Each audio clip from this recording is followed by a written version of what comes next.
and cast your ballot by mail or ballot box as a fisherman casting his rod, fishing for man in the depths with woven nets, dragging the ocean floor for truth, interwoven, widely connected with different hues of humanity. With my hands over my heart I stand, unafraid, unabashed, on a battlefield, waiting to clash with Goliath on election day.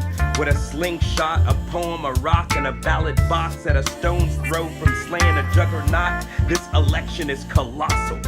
Vote the compass of your moral truth in the direction of electoral change. Vote with your thumbprint laid on the chest plate of Lady Liberty's rib cage, listening acutely as a stethoscope to the breathing of her pulse, inhaling carcinogens like hatred, racism, and bigotry, canceling oxygen from closed esophagus. This is America, gasping for breath, drowning in COVID-19 cases, racial inequality, and systematic racism. This is America on an oxygen tank, her lifeblood pulsing from the veins of democracy, etched in arteries pulsing at the discourse and tenderness of catching her breath. She can't breathe with lungs filled with fluid, so how can we? Blood streamed and coursing through capillaries behind the broken rib cage of the Statue of Liberty. Then statues her limitation of justice, lamenting, give me liberty or give me death.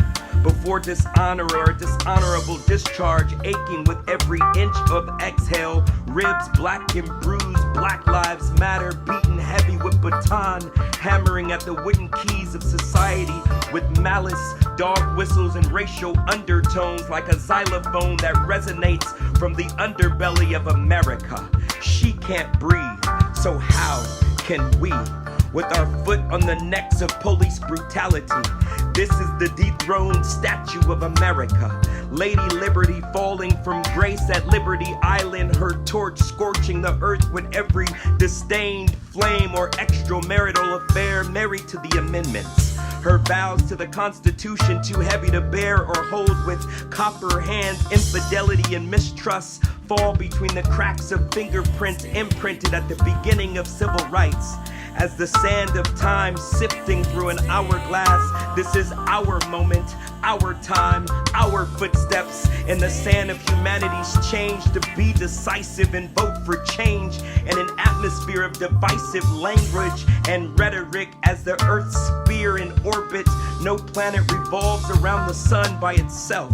As a collective, we can touch the stars as infinite as light years, water on Mars and supernova, Earth-centered while gravity sits shotgun. We are tethered to each other, ball and chain, faith in the community like Gandhi. Be the change you want to see in the world. Vote like if you died today, your soul could count for something.